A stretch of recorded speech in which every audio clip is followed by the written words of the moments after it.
Bienvenidos a nuestro tema de hoy que se titula El cuerpo de Cristo, Corpus Christi. Y vamos a orar. Señor, te damos gracias por este día que nos has dado, por tus misericordias que son nuevas cada mañana. Pedimos que tu Espíritu Santo esté con nosotros, que el Señor Jesús sea exaltado. Y es en su nombre en el que oramos. Amén. Quiero darles muy buenas noticias hoy, así que prepárense para las buenas noticias. Porque aquí en el libro de Primera de Juan, capítulo 2, versículo 1 y 2, mire lo que dice la palabra del Señor. Hijitos míos, primero nos están hablando con una ternura. Estas cosas os escribo para que no pequéis. Claro, sería muy bueno si no pecamos. Y si alguno hubiere pecado, abogado tenemos ante el Padre a Jesucristo el justo.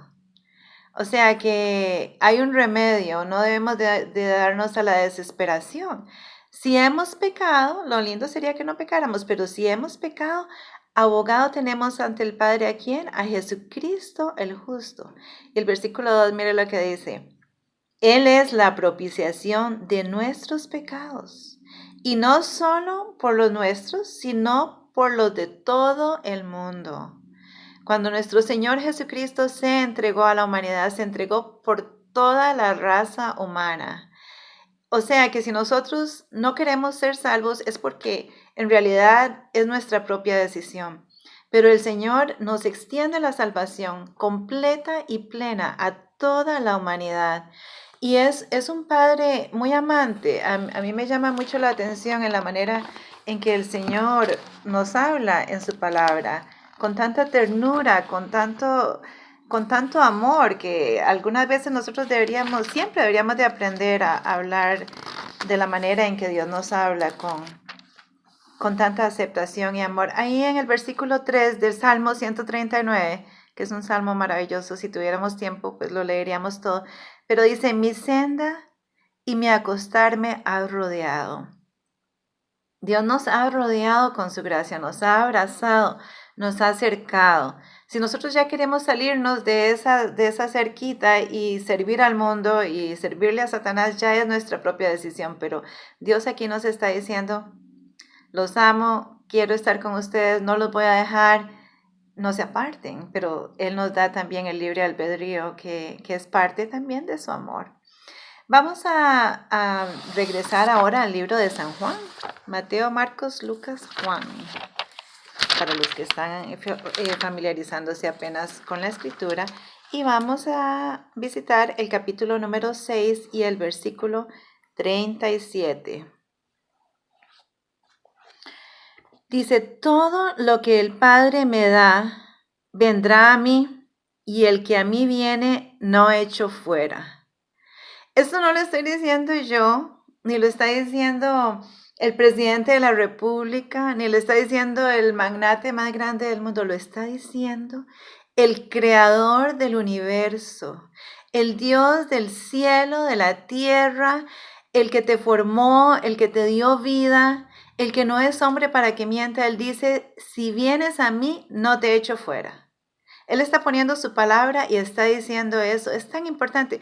Si no tuviéramos otras promesas, que hay montones, porque la palabra de Dios está llena de promesas, ¿a qué aferrarnos? Si viniéramos delante del Señor de rodillas y dijéramos, Señor, tú has dicho, estoy aquí, que tú no me vas a echar fuera. Si fuera solo eso, pusiéramos nuestra vista en el Señor Jesús, ya no tendríamos de qué preocuparnos por nuestra salvación, porque esa es su palabra. Y Él no es hombre para que miente, y Él dice, el que viene a mí, yo no le echo fuera. Tenemos un Salvador vivo y muy activo, y es el Creador. La mano del Señor no se ha cortado de ninguna manera. Él está ahí y Él quiere que sepamos esto, que nosotros nos apoderemos, porque algunas veces andamos en oscuridad como si no hubiera luz. Pero en el momento en que esa luz se enciende, siempre predomina sobre la oscuridad, porque la luz es más grande que la oscuridad. Así que es muy importante, esta palabra de Dios es más fuerte que nuestras debilidades, porque algunas veces nosotros pensamos, ay, es que esto y aquello, yo no puedo, no se aplica a mí, pero esto es más fuerte que nuestras debilidades, pero es más fuerte que nuestras fortalezas también. Así que podemos confiar plenamente en esa salvación que Dios nos ha dado a través de Jesucristo. Quisiera que contempláramos un poco, porque debemos de escudriñar las Escrituras, debemos de meditar, y esto fortalece nuestra fe. Hoy quisiera que visitáramos aquí el Salmo 69, que es un salmo muy profético. Las últimas 7 palabras, frases que el Señor Jesús dijo, fueron tomadas del libro de los Salmos, y las últimas 4, sobre todo, frases. Y solamente como para ver un poco, contemplar un poco este sacrificio que el Señor hizo, cómo es que se aplica en mi vida y por qué. ¿Por qué? O sea, tener un poco más sustentada nuestra fe, tanto en el Antiguo como en el Nuevo Testamento, es bueno. Así que vamos a hacer algunas comparaciones, vamos a buscar, y el concepto que estamos viendo es justificación por la fe. ¿Por qué somos justificados? Vamos a buscar el Salmo 69 en este momento, y en los versículos 20 y 21. Dice, la afrenta ha quebrantado mi corazón y estoy acongojado. Esto es Jesús en la cruz. Esperé quien se compadeciese de mí y no lo hubo, y consoladores y no hallé. Pusiéronme delante hiel y comida, y en mi sed me dieron de beber vinagre. Todos conocemos ese pasaje cuando nuestro Señor Jesús ya estaba en sus últimas horas en la cruz del Calvario, y le fue ofrecido el vinagre, y él no quiso en ningún momento que su mente estuviera confusa, y no lo aceptó porque sabía que el plan de salvación estaba en sus manos. Vamos a hacer una comparación ahora con el libro de Mateo, el capítulo 27 y los versículos 33 y 34. Dice, y como llegaron al lugar que se llamaba Golgata, que es dicho, el lugar de la calavera, le dieron a beber vinagre mezclado con hiel, y gustando no quiso beberlo. Entonces vemos ahí el paralelo del libro de Mateo con el libro de Salmos. También quisiera que buscáramos en San Juan, capítulo 15, el versículo 25. Dice, mas para que se cumpla la palabra que está escrita en su ley, que sin causa me aborrecieron. Esto es tremendo, porque la causa era de nosotros. Nosotros fuimos los culpables, nosotros cometimos el pecado, nosotros nos apartamos del Señor, nosotros nos rebelamos, pero el Señor fue el que tomó esa carga, ese pago que teníamos que hacer. Él fue el que fue nuestro fiador. Nosotros no cumplimos, no podíamos cumplir con esa deuda tan grande, pero Él sin causa, porque no cometió pecado nunca, pagó por nuestra rebelión. En ese mismo Salmo 69, al cual nos vamos a estar refiriendo bastante en el día de hoy, vamos a ver el versículo 9. Dice, porque me consumió el celo de tu casa, y los denuestos de los que me vituperaban cayeron sobre mí. Los que me vituperaban cayeron sobre mí. Juan, vamos a ver qué nos dice Juan en referencia a esta misma cita. Juan 2:17. Es hermoso ver cómo hay una armonía en las escrituras tan perfecta. Capítulo 2 del libro de San Juan, el versículo 17. Porque no envió Dios a su Hijo al mundo para condenar al mundo, mas para que el mundo fuese salvo por él. Eso es también nos está asegurando que el Padre también está involucrado en esto. No fue que Jesús fue enviado a la fuerza por el Padre, no, sino que el Padre y el Hijo y el Espíritu Santo, ese concilio de paz, ese concilio perfecto que había entre ellos, estuvieron todos de acuerdo en rescatar y redimir a la humanidad. Vamos a ver el Salmo 69. Bueno, ya leímos el versículo 9, pero lo voy a volver a leer. Dice, porque me consumió el celo de tu casa. Y recuerdan cuando nuestro Señor Jesucristo vino al templo, y él se enojó porque el templo, que era un lugar dedicado para la oración, y y la consagración a Dios se había convertido en un mercado prácticamente. Entonces el Señor dijo, me han convertido la casa de mi padre en un mercado. Y luego, después de que el Señor Jesucristo murió y resucitó, los discípulos recordaron este pasaje del Salmo 69 donde decía, el celo de tu casa me ha consumido. También vamos a buscar Romanos 15:3. Hechos Romanos. Vamos a buscar. Le aconsejo que tenga su Biblia porque así no es lo que yo le estoy diciendo, sino podemos estudiar juntos. Que eso es lo hermoso de la palabra, que no tenemos que creerle a nadie, sino lo que dice la palabra en sí. El capítulo 15, el versículo 3 dice, porque Cristo no se agarró a sí mismo, no se agradó, a sí mismo, antes bien está escrito, los vituperios, los que me vituperaban cayeron sobre mí, en referencia a lo que estábamos leyendo del vituperio en el Salmo 69.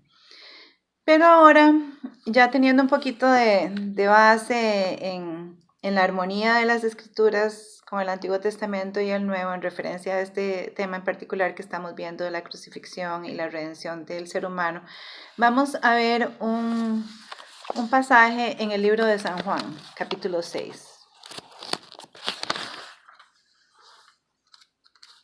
Juan, capítulo 6. Aquí vamos a leer varios versículos del 48 al 59. Dice, Cristo, el pan vivo. Yo soy el pan de vida. Vuestros padres comieron del maná en el desierto y son muertos. Este es el pan que desciende del cielo, para que el que de él comiere no muera. Yo soy el pan vivo, que ha descendido del cielo. Si alguno comiere de este pan y vivirá para siempre. Y el pan que yo le daré es mi carne, la cual yo daré por la vida del mundo. Entonces los judíos contendían entre sí diciendo, ¿cómo pues este puede darnos su carne a comer? Y Jesús les dijo, de cierto os digo, si no comiereis la carne del Hijo del Hombre y bebiereis su sangre, no tendrás vida en vosotros. El que come mi carne y bebe mi sangre, tiene vida eterna y yo lo resucitaré en el día postrero. Él estaba en este momento ahí en Capernaum enseñando en la sinagoga. Y los judíos se alarmaron y dijeron, ¿qué? ¿Carnívora? ¿Qué piensa que somos carnívoras? ¿Que vamos a poder comer su propia carne y su propia sangre? Habían sucedido anteriormente que, Jesús acababa de predicar a una gran multitud donde habían más de 5,000, solamente hombres, 5,000, imagínense los niños y las familias eran grandes, y las esposas, las abuelitas, las tías, en fin, que seguían a Jesús.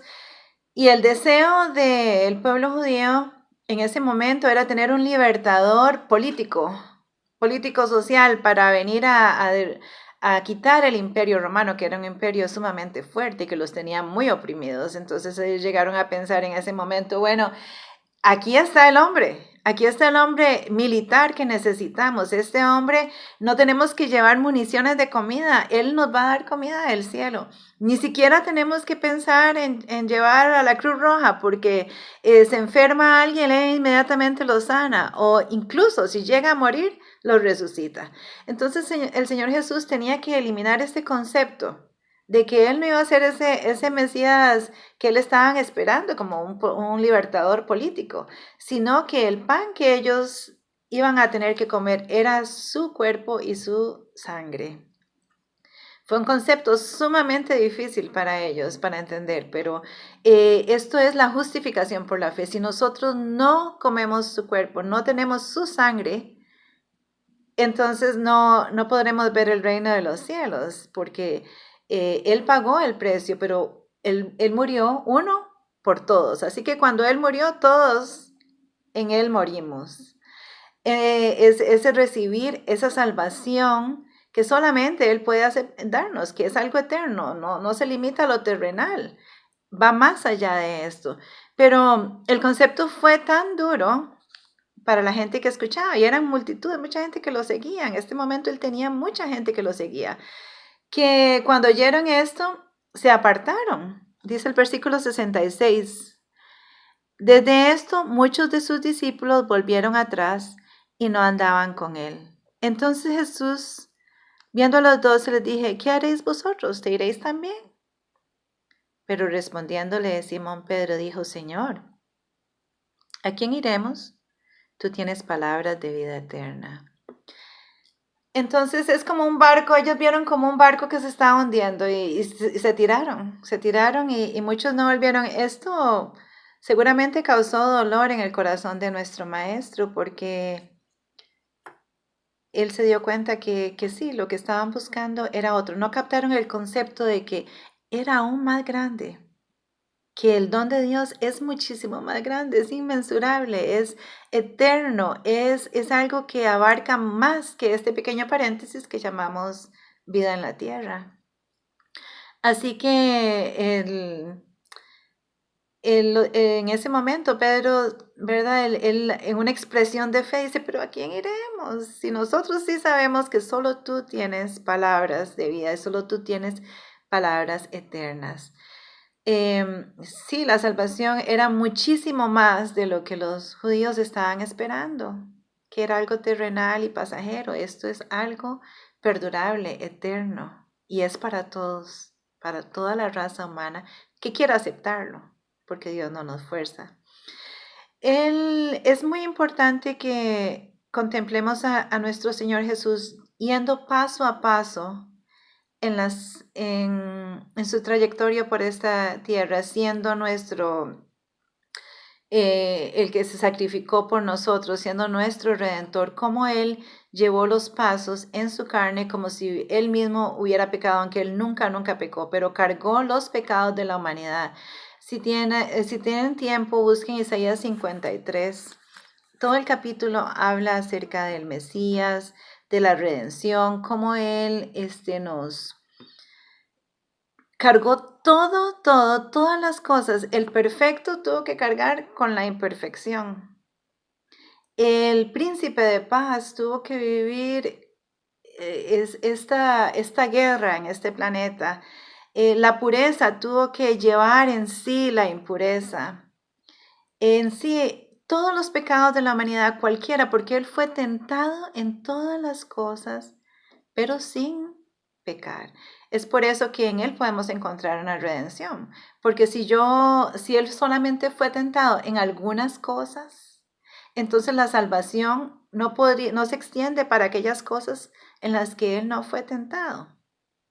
Tenía que ser plena, tenía que ser completa para abarcar a todo el ser humano de este planeta Tierra. Entonces vemos a nuestro Señor Jesús ahí en ese mismo Salmo 69, donde él confiesa el pecado. Él confiesa pecado, pero no es su pecado. Simplemente Él lo ha llevado encima, ha puesto esa carga que le tocaba a usted y me tocaba a mí, la ha llevado Él y Él la ha confesado. Entonces hay un arrepentimiento completo y perfecto delante del Padre, que es el arrepentimiento del Señor Jesús. Después vemos al Señor Jesús viniendo al Jordán con Juan el Bautista a ser bautizado también. Ahí vemos de nuevo un paso más que debe de hacer el cristiano en su vida, porque Jesús no es solo nuestro Salvador, sino que también es nuestro ejemplo. Y ahí Él estaba representando a toda la humanidad, es nuestro representante delante del Padre. Vemos que cuando Él sale del agua, el Espíritu Santo desciende y ahí se escucha la voz del Padre que para lo que está escrito hemos visto que ha hablado 3 veces el Padre y esta es la primera vez en que se puede oír. Hay gente que la escuchó, no solamente Jesús. Para unos sonó solamente como un sonido, como un trueno, pero para muchos sí escucharon donde el Padre dijo, este es mi Hijo amado, en quien tengo contentamiento.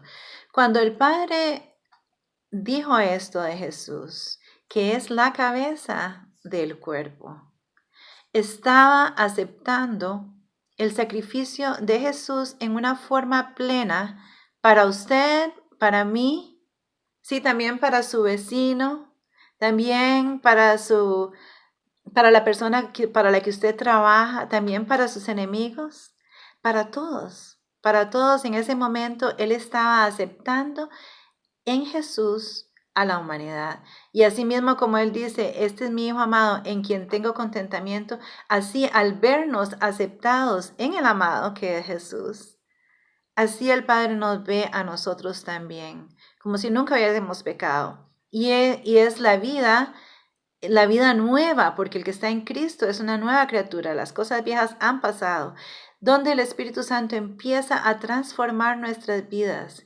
Y empezamos a tener ese deseo de compartir estas buenas noticias, porque ahora solo se oyen malas noticias por todo lado, pero de saber que este evangelio tiene el poder de transformarnos, que el Señor no solo nuestro Salvador, sino también nuestro ejemplo. Es maravilloso, es maravilloso.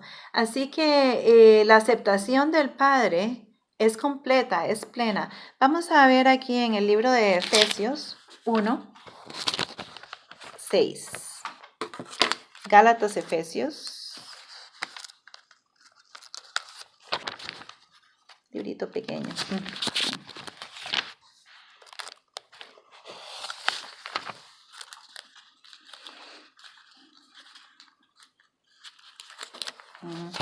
Ya lo encontré. Y vamos a ver el capítulo 1. Y el versículo 6. Primeramente, después vamos a leer del 1 al 6. Dice, para alabanza de la gloria de su gracia, por la cual nos hizo aceptos en el amado. Somos aceptos en el amado. Nos cuesta a veces comprender porque estamos acostumbrados a comprar las cosas, a pagar por cualquier cosa que se nos es dada, pero Jesús pagó el precio, nuestro Señor Jesucristo pagó el precio y ahora somos aceptos en el amado. Aquí en este mismo libro de Efesios, en el capítulo mismo 1, vamos a leer los versículos aquí del 3 al 6 y quiero que prestemos atención a 4 cosas muy importantes que nos dice aquí. Dice, bendito el Dios y Padre del Señor Jesucristo, el cual nos bendijo con toda bendición espiritual. ¿Con qué? Con toda bendición espiritual. ¿A dónde? En lugares celestiales en Cristo. La justificación. En Cristo. Es tremendo. El versículo 4, segunda cosa. Según nos eligió Él antes de la fundación del mundo, para que fuésemos santos y sin mancha delante de Él en amor. Okay. Entonces, algunas veces nosotros pensamos que nosotros buscamos a Dios, pero mira, aquí dice que no. Aquí dice que Él desde antes de que este mundo fuera creado, ya había pensado en usted, ya había pensado en mí. Nos eligió antes de la fundación del mundo para que fuésemos santos y sin mancha. ¿Usted cree que somos nosotros? No, esto santo y sin mancha es la justificación. Son esas vestiduras blancas que el Señor pone sobre nosotros que estudiamos la vez pasada. Es esa salvación y santificación que nos es dada de parte de Dios, donde somos transformados a su imagen y semejanza. Y vamos a ver la número 3 en el versículo siguiente. Dice, habiéndonos predestinado para ser adoptados hijos por Jesucristo, asimismo según el puro afecto de su voluntad. O sea, alguna gente habla de la predestinación para la perdición, pero no. Mira lo que dice la Biblia. Toda la raza humana, no toda la raza humana lamentablemente acepta este don. No todos nos aferramos a esto. No todos lo aceptamos, no todos lo creemos. Y por eso aun cuando nos cuesta creerlo, debemos de decir como ese padre cuando trajo el niño endemoniado delante de Jesús. Jesús le dijo, ¿tú crees? Y él le dice, sí creo, pero ayúdame a creer más. Debemos de creer en esto, que el mismo Señor ya desde antes de la fundación del mundo decía, sí, yo quiero que seas salvo, yo voy a hacer todo lo posible, todo lo que haya que hacer para que seas salvo. Y finalmente el versículo 6, que es el que acabamos de leer hace un rato, dice, para alabanza de la gloria de su gracia, con el cual nos hizo aceptos en el amado. Somos aceptos en el amado. Dios te ha aceptado en Jesucristo. ¿Aceptas tú ese amor, esa salvación en tu vida? Es mi oración que así sea. Bendiciones.